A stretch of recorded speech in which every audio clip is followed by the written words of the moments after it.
This is about, I don't know, seventh episode of living in Omaha during the 1950s and 1960s. We were just leaving the house on Spalding Street.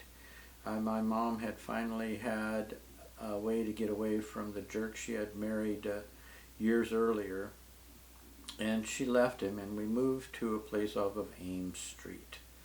And she had worked at Safeway there, and we lived in a duplex down off of that street, and I think I went to Monmouth Hill, I think the name of the school was, and it was totally a different place.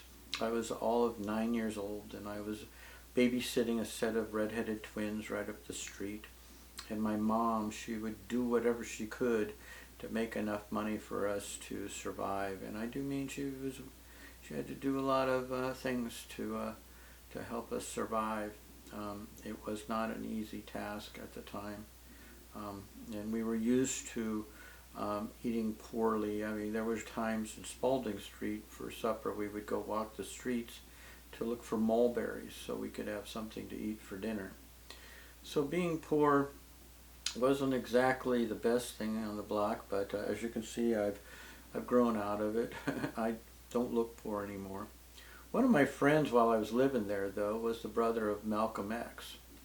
We had become wonderful friends, but he had told me a story about his brother once, how he had a physical ailment that most people don't have. I can't describe what it was, again, because of personal things, but I had never heard of anybody having that ailment since or before that, and it kind of gives me a little bit of knowledge on maybe why the person who became Malcolm X became Malcolm X.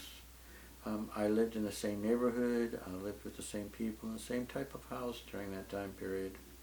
I don't regret it, but I do.